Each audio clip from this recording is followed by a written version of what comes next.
Do endeavour to follow this newscast live on our website, nta.ng/live.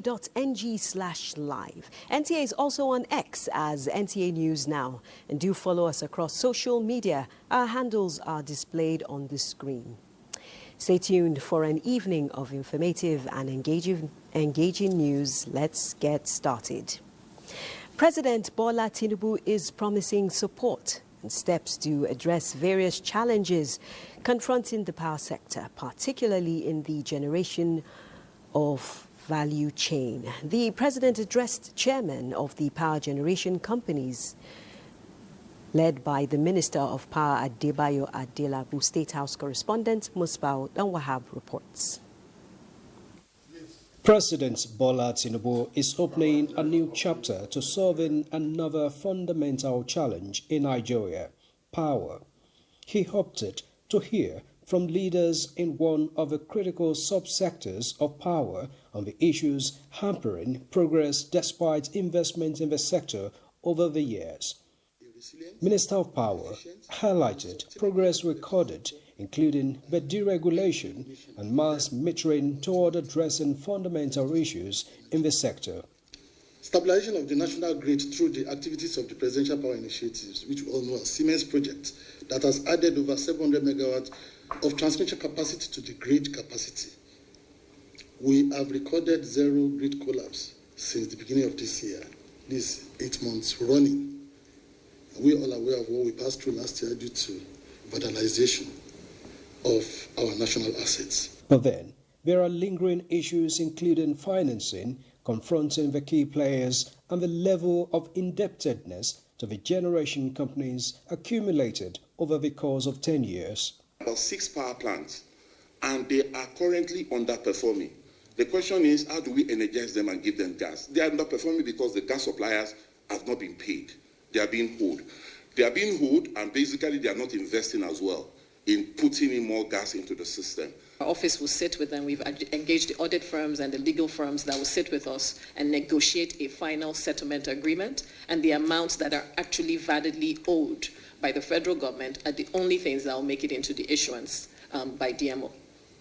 But as of today, what we're carrying is 4 trillion, but it's subject to downward revision, sir. We do have a 4 trillion naira structured arrangement to effectively resolve the liquidity challenges in the sector through a bond issuance program.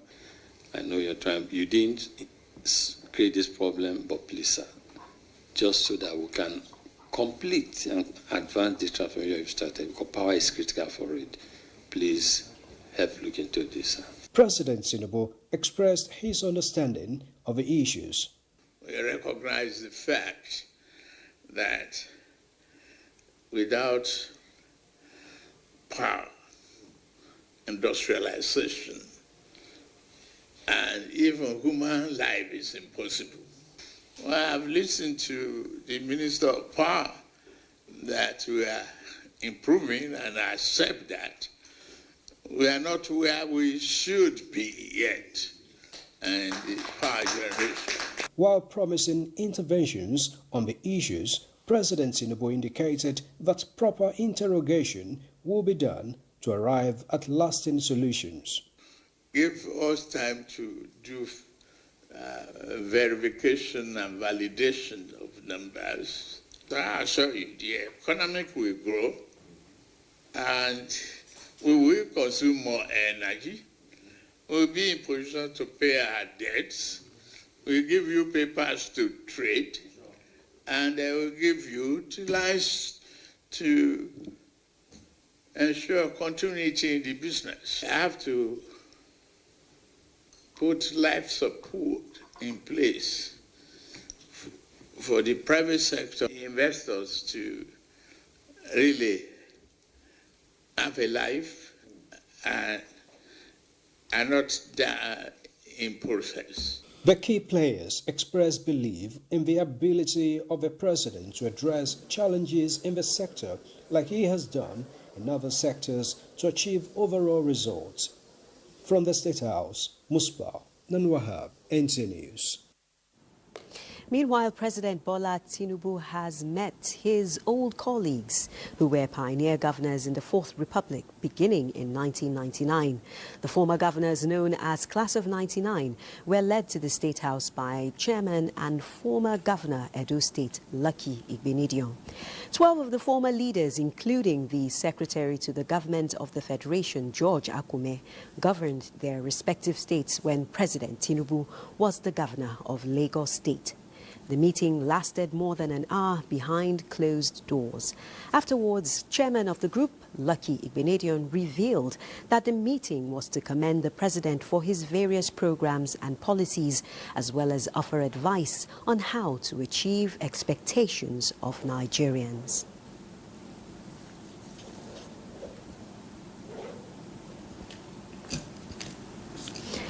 We spoke House basically correspondent about the security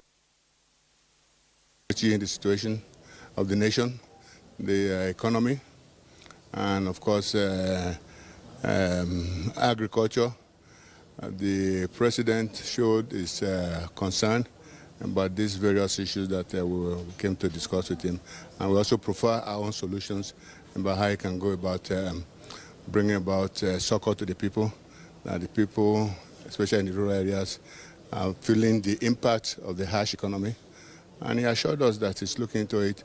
We also spoke about the stability of the Naira, which he also addressed appropriately. So it has been a very fruitful deliberation with Mr. President. What do you want him specifically to address henceforth? Well, the first and foremost thing is security, because we told him that without security, there can be no progress. There can be no stability. And secondly, the economy, of course, needs to be stabilized. What is most important was, let's create industries, especially cottage industries, that can employ people rather than just giving out palliatives.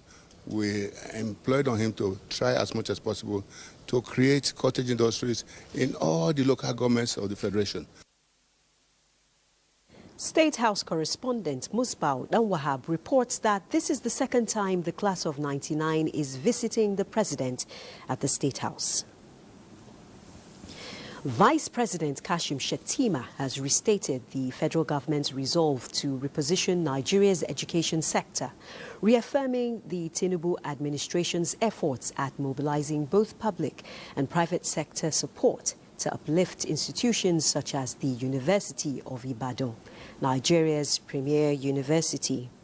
Reaffirming the Tinubu administration's efforts, Vice President Shettima also highlighted President Tinubu's education-focused policies, including the Nigerian Education Loan Fund, NEL Fund, aimed at supporting indigent students.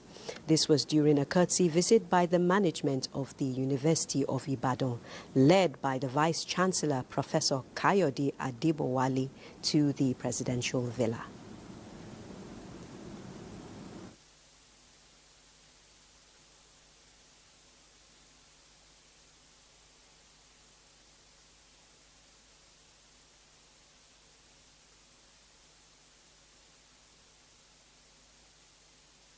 I can assure you that under the renewed hope agenda of the present administration, the president is determined to rescue the educational sector. And the students' loans facility is the first of its kind in addressing indigent students to fulfill their needs. That things are hard, and the president empathizes with the lot of the Nigerian people. But locally, our economy has turned the corner.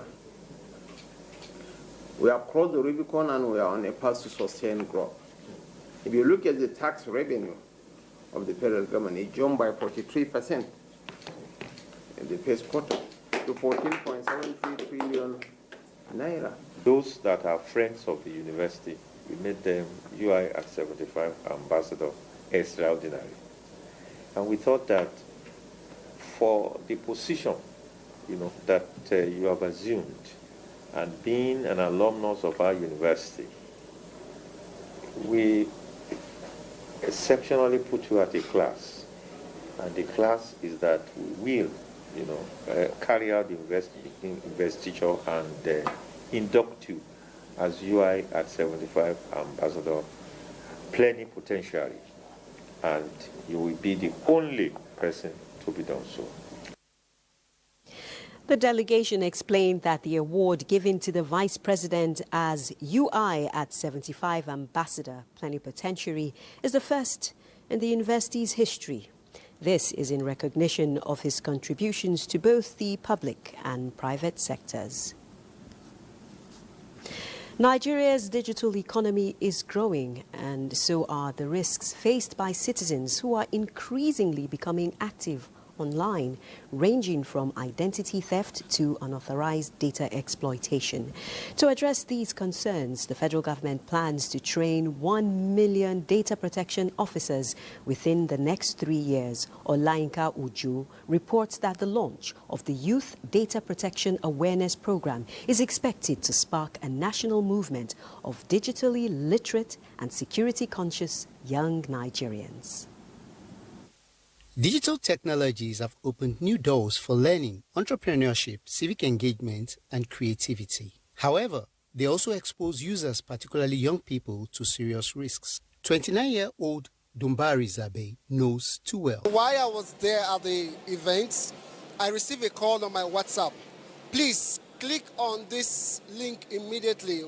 And the moment I did that, my WhatsApp was logged out. With data now described as the new oil and information the new currency, Nigeria currently has fewer than 10,000 certified data protection professionals, a number the government intends to scale up.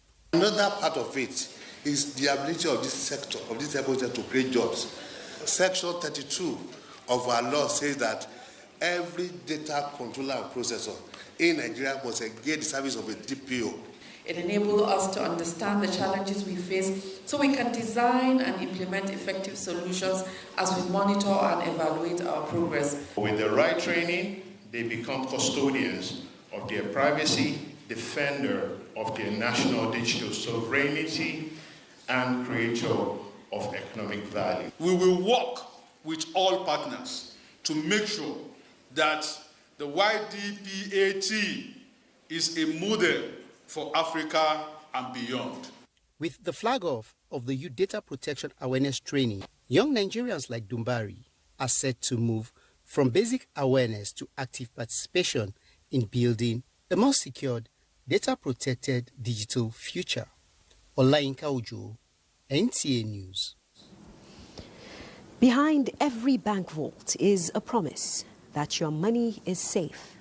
But in a country where financial shocks have shaken public trust, that promise often feels fragile. Today, a new chapter begins at the Nigeria Deposit Insurance Corporation, NDIC, as a new leadership takes the helm with one clear mission: to rebuild confidence in Nigeria's banking system and protect the savings of millions. Neka Oko tells us more. Mrs. Esther Danladi Lucas is a civil servant in Abuja whose savings are her lifeline. For her, every naira saved is a step toward her children's future. But stories of insider fraud and lost money due to past bank failures make her nervous. I could remember some years back when my elder sister deposited money in the bank, and when the time comes for her to go and get the money, in fact, she didn't even see anybody in that bank. They relocated, and the next thing was that the bank collapsed. Up till date, they have not gotten their money. With more than 100 million bank accounts in Nigeria, the NDIC's role is more critical than ever. Inside the Ministry of Finance, a new chapter unfolds. The Minister of Finance inaugurates Mr. Thompson Oludare Sunday as NDIC's new Managing Director, and Mr. Kabiru Kataka as Executive Director of Operations. You have a major role to play in helping to maintain the stability of the financial system that encourages people to feel confident to save. From ensuring deposits to stabilizing troubled banks, these two men now shoulder a national responsibility. What we intend to do is still look at the system, developments in the system, and see if it is necessary to enhance those, and also perform in other areas of our responsibility, including bank regulation and supervision, in collaboration with the CBN, including the resolution of failed institutions in an orderly manner. As Mrs. Dunlady and millions like her continue to save, invest, and hope for a brighter future, the NDIC's new leadership must now turn trust into results. In Abuja, Nneka Okoh, NTA News. This is the network news on NTA. Do stay tuned for more reports. This is the network news on NTA. We're talking Diaspora Day. An estimated 20 million Nigerians are in the diaspora, making meaningful contributions to the growth and development of their host nations. This is worthy of celebrating, says the Nigerians in Diaspora Commission NIDCOM, which has marked National Diaspora Day with an assurance that underutilized assets of the diaspora community will be tapped for national development.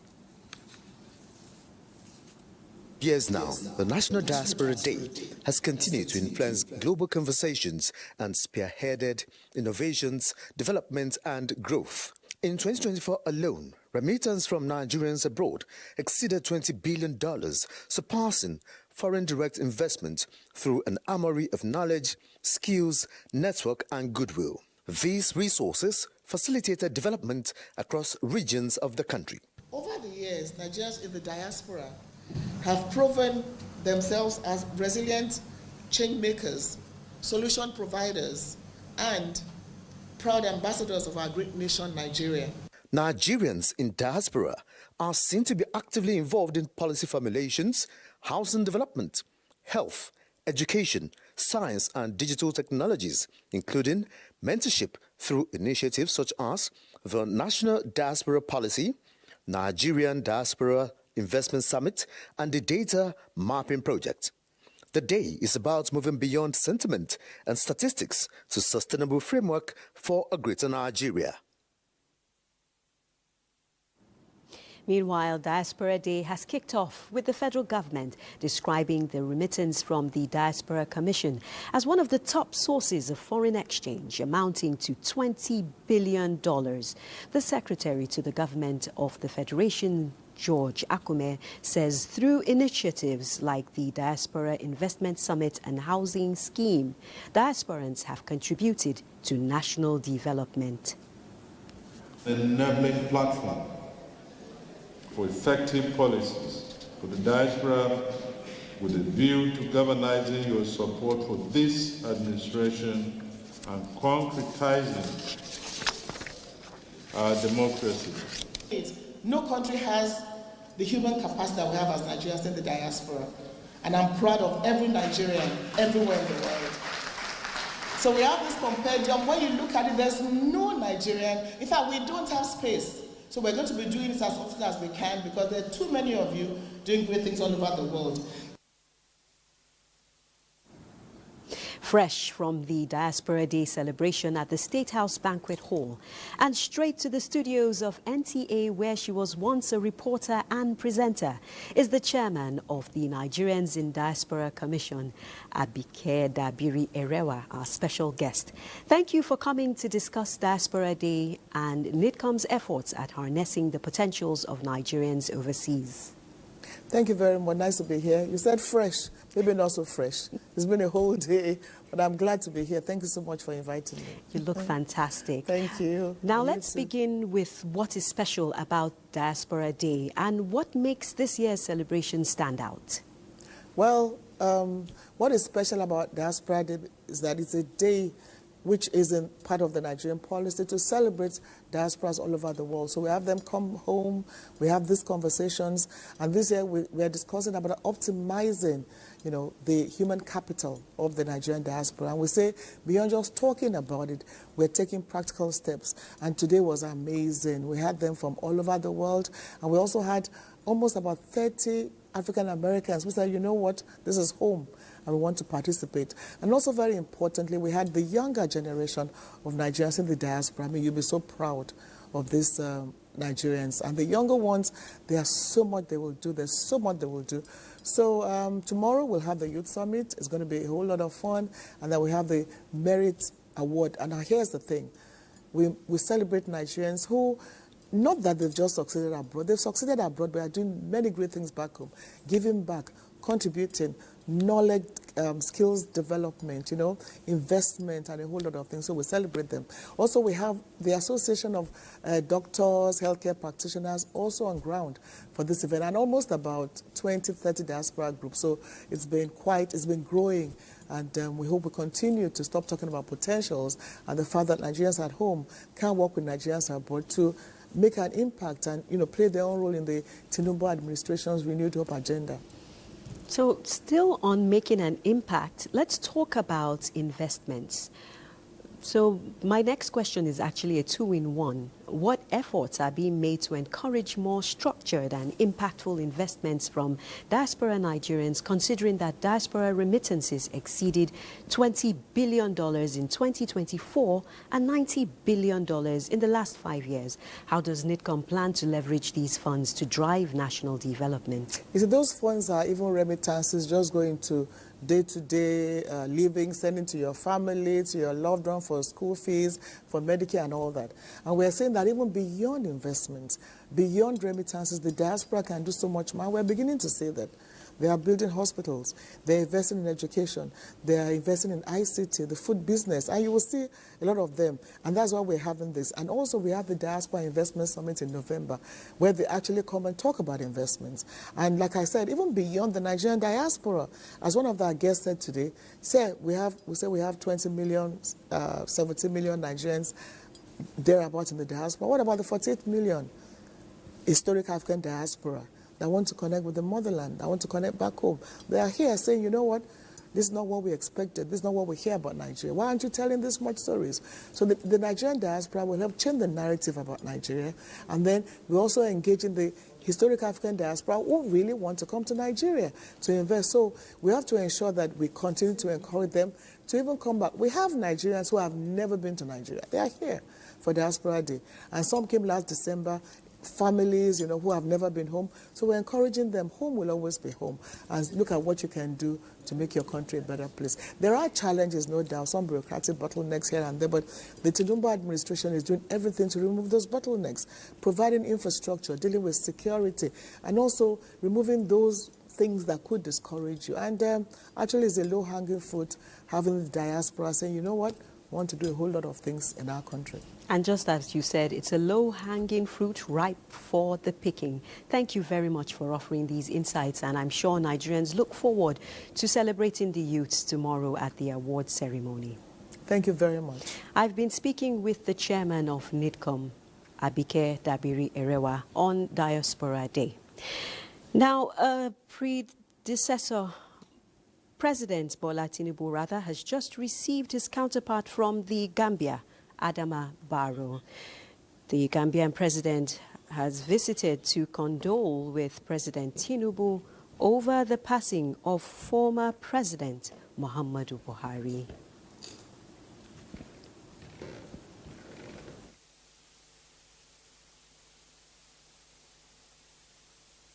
Former President Muhammadu Buhari.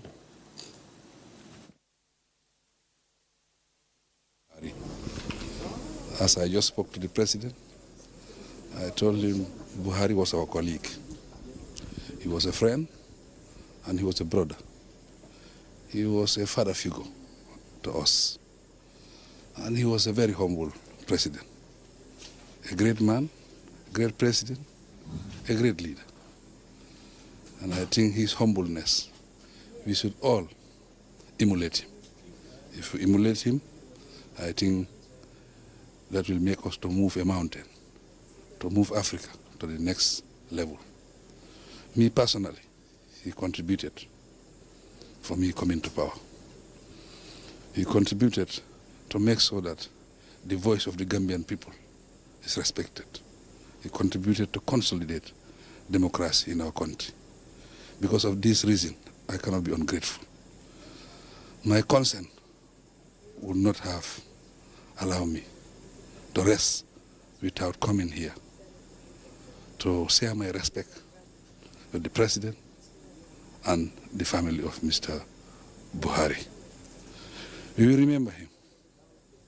He will not be forgotten. because he has a legacy. His legacy was a good legacy. On that note, we seize the opportunity to extend the condolences on behalf of myself, my family, and the Gambian people for the passing of Mr. Buhari. Assalamu alaikum wa rahmatullah. Thank you, President Barrow, Adama Barrow of the Gambia, there on the legacies of late former President Muhammadu Buhari. Now, let's move on to agriculture. For the most part of 2024, pictures from a vegetable garden set up by Nigeria's First Lady Oluremi Tinubu in the State House excited many Nigerian women, serving as an inspiration for them to embrace home gardening through a national competition. Every home, a garden.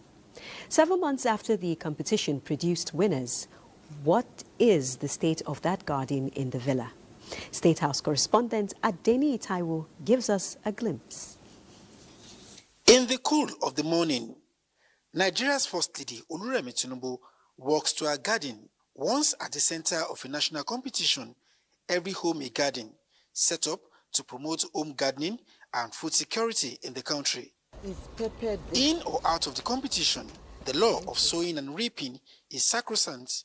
So, waiting to be harvested is a lush green garden with a bountiful yield of vegetables, standing tall and fresh 7 months after the national competition.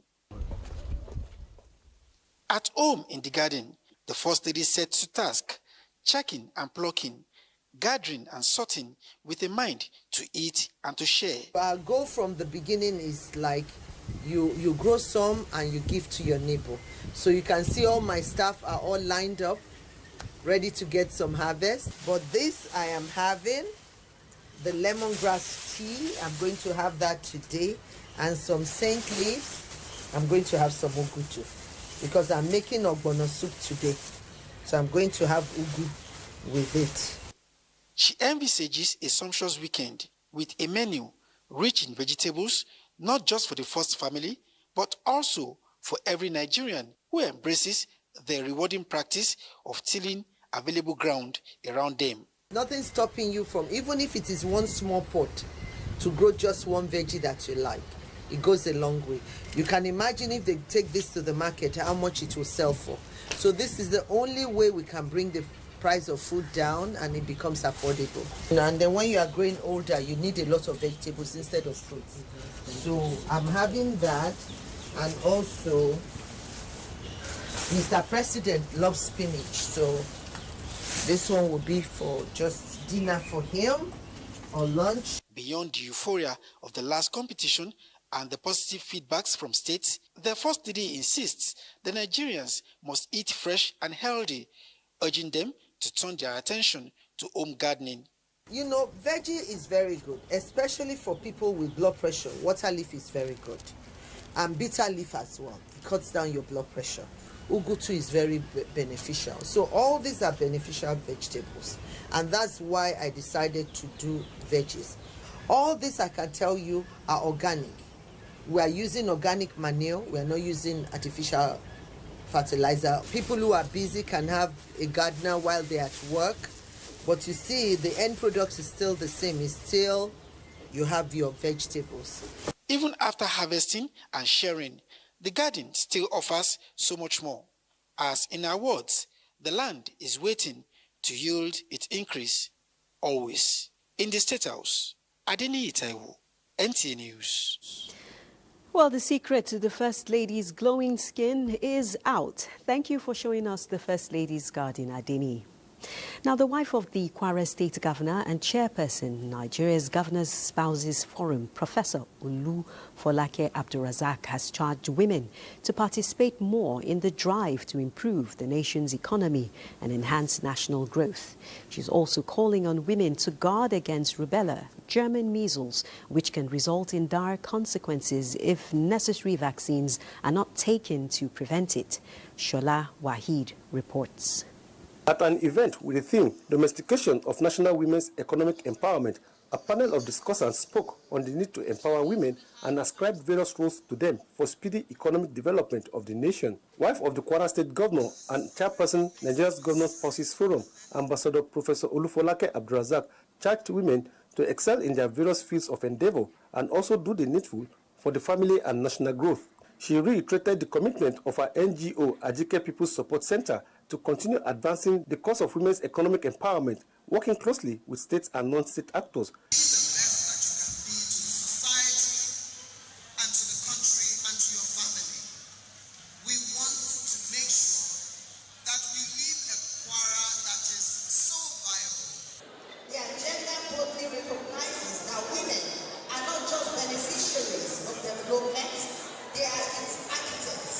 Also, Ambassador Professor Olufolake Abdulrazak held the sensitization program for wives of local government chairmen in Kwara State on the need to mobilize people in their various communities on measles and rubella vaccines. As stakeholders, to drive the sensitization and awareness on the rollout of measles and rubella vaccine in our communities, to ensure that the 95% coverage is achieved.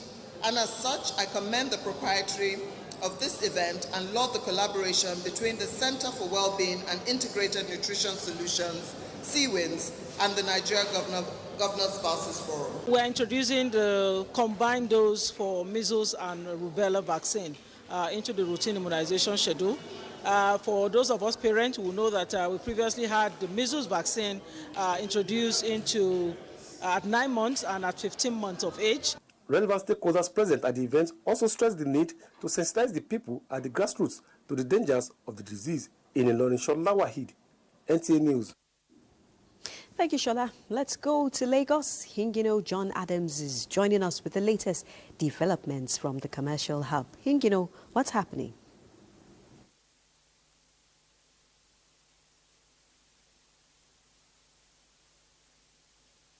Unaja, and welcome to Lagos. Mega mines of the 2025 Promasidos Cowbellpedia have emerged after an academic standoff among 132 students. Lanre Gbele, who was at the celebration of these promising young Nigerians, tells us more. Solve the equations. 5. Correct. In simplified manner, Promasidos Cowbellpedia has become a vista for young promising Nigerians to test their academic excellence, and the 2025 edition is not an exception. Out of 20,000 applicants, 132 qualified for the last stage of the Cowbellpedia academic exercise. Promasido, makers of the diary Cowbell products, congratulated these young Nigerians for their brilliance and reiterated the company's commitment towards playing a nurturing role for the next generation of problem solvers and critical thinkers. At Promasido, we believe that education is the foundation of success. For years, Cowbell has been nourishing bodies, but with this competition, it is a manifestation of the essence of the brand. We are here to celebrate every student who participated in Cowbellpedia.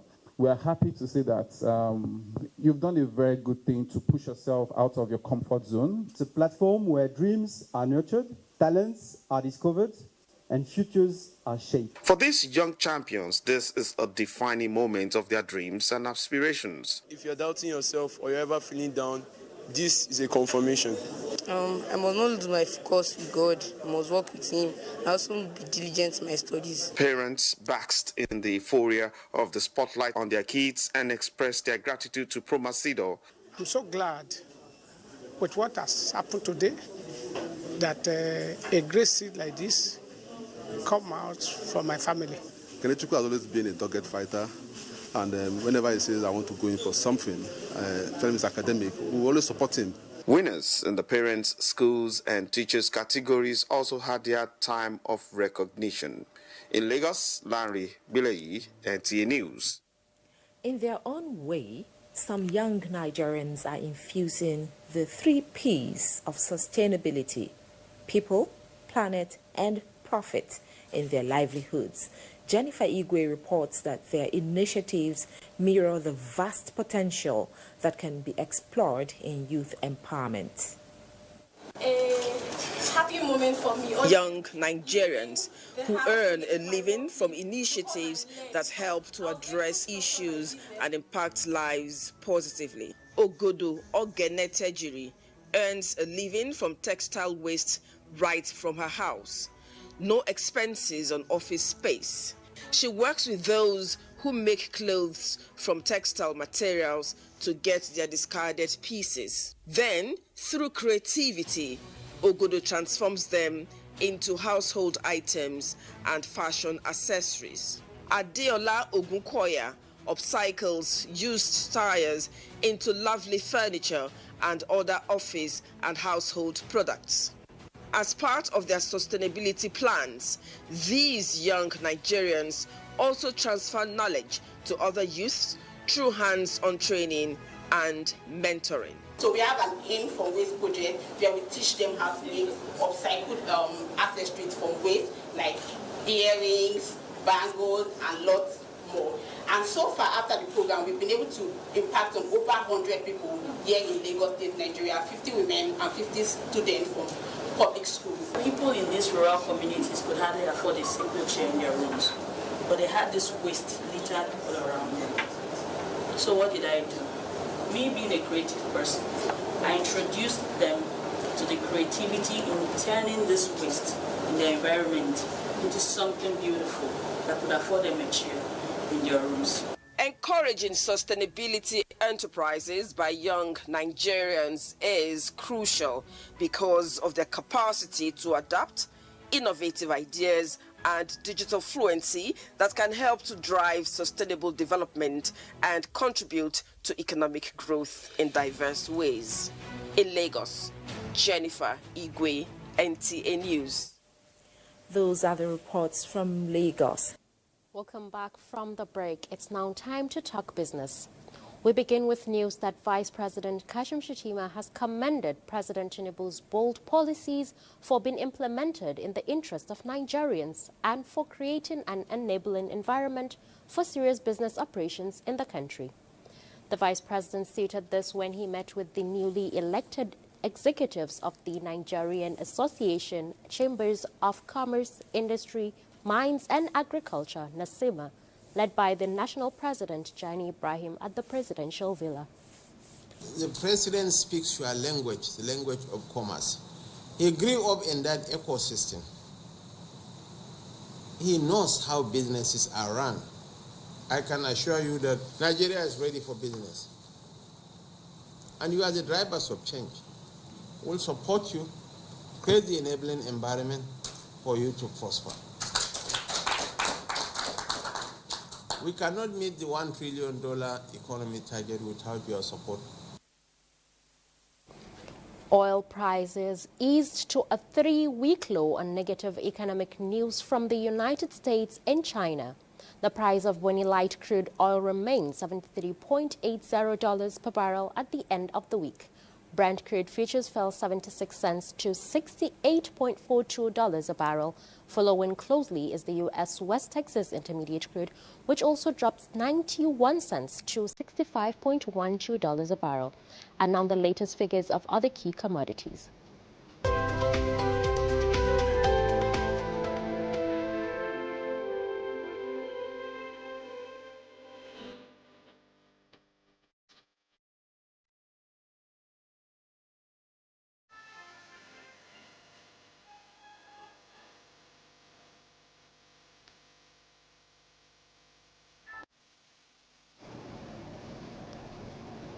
And that's your business update for today. It's back to Naja'atu for the rest of the news. Thank you, Maria.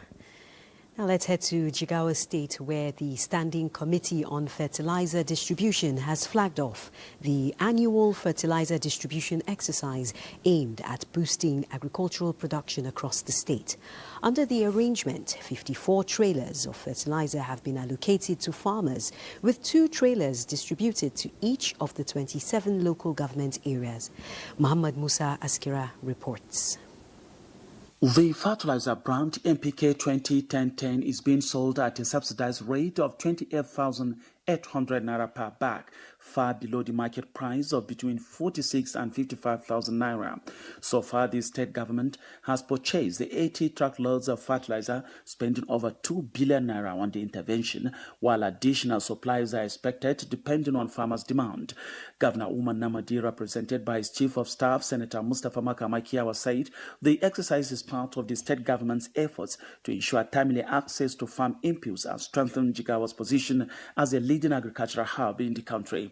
We have a total functional stores of 47 stores, functional, where we keep our goods and all agricultural inputs. It includes certified and improved seeds, fertilizers, agrochemicals, and what have you. Small scale farmer can buy up to 5 bags, and if you are a medium scale, you can buy up to 20 bags based on assessment of extension worker from the area. And there is also an arrangement for large scale farmers. Stringent measures have been put in place to check fertilizer racketeering, as the distribution committee comprises representatives of all security agencies in the state. From Dutse, Muhammad Musa Askira, NTA News.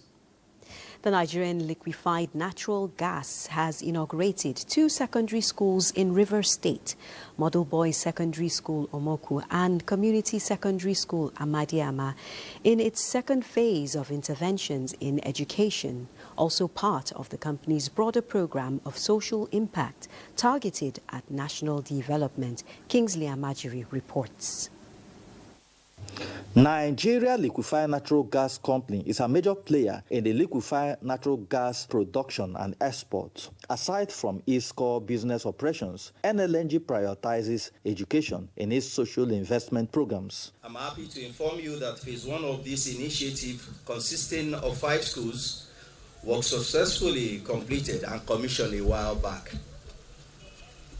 Right now, the phase 2 spans 5 schools, making a total of 10, including Model Boys Secondary School, Omoku.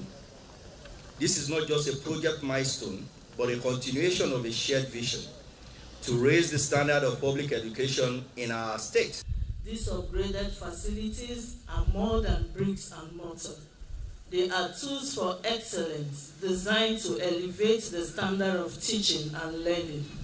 As a ministry, we view this collaboration as a model for what public-private partnership should look like.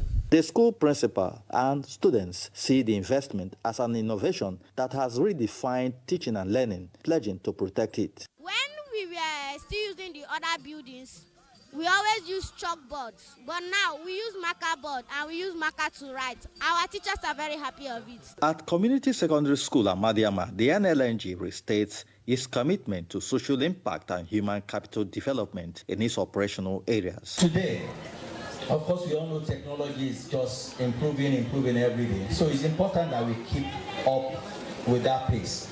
And we are happy to say that the laboratories, when we go around, you will see that they are par with what is required to learn today. The interventions in the schools covered include renovation and equipping of classrooms, science laboratories, administrative block, modern toilets, water facilities, and lodge for NYSC members.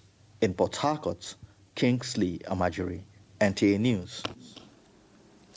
A Chief Magistrate Court in Abuja has remanded at the Kefi Correctional Center a social media influencer, Gali Ismail, who posted online videos purporting that President Bola Tinubu died as a result of serious illness. The Department of State Services operatives arrested Ismail days after he posted the fake videos on his TikTok handle at Bola Asiwaju. Count 1 of the 2-count charge, titled Publication of False News with Intent to Cause Offense Against Public Peace, while Count 2 borders on inciting disaffection to the government. After taking argument by counsel to the DSS and counsel to the defendant, whose application for bail was denied, the presiding judge, Ekpeyon Iyang, ordered Ismail to be remanded in Kuje Correctional Center while the matter is adjourned till August 19, 2025. And now to sports. As the UFAC African Senior and Junior Cadet Championship reaches its fourth day, Egypt leads the medals table with 8 gold. And, of course, Badi will tell us the rest. Many thanks, Najatu. Straight away, let's begin from the velodrome. And, of course, just about the competition, as Egypt leads the medals table with 8 gold, 1 silver and 3 bronze medals. Nigeria remains in second place with 1 gold, 2 silver and 2 bronze medals, while Senegal ranks third. Morocco is in 4th position, while Niger holds the 5th position. Well, I'm so excited to have won. When I came here, I only had 1 goal, is to beat an Egyptian in final. So I didn't have the opportunity because we did 0-0. Then, yeah, so next time I'll work harder. Moving on, the 14th African Arm Wrestling Championship and the 7th Para-Sitting Arm Wrestling Championship officially kicked off Friday in Abuja, with a premier continental competition bringing together participants from 22 African countries. Nigeria's hosting of the championship not only highlights her renowned hospitality, culture and organizational excellence, but also serves as a crucial preparatory ground for the upcoming World Arm Wrestling Championship in September to be held in Bulgaria.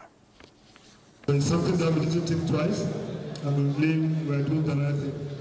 And this is a way to show proper grassroots development of sports. We have today realized the support the government of Nigeria now wants to give to arm wrestlers. Finally, all is set for Saturday's final between the Super Falcons of Nigeria and host Morocco at the 2024 Women's Africa Cup of Nations. The Falcons are gunning for their 10th African title, with their opponents, the Atlas Lionesses, still in search of their 1st title. Speaking ahead of the game, Coach Justin Madugu of Nigeria revealed that Saturday's game will be approached with every importance it deserves. Yes, we are prepared very well in all aspects. We must prepare for every scenario that can occur on the field of play. We are fully aware of that, and experience has taught us so many things, and we are fully prepared for that. That does it on Sports Tonight. Let's return to Nigeria.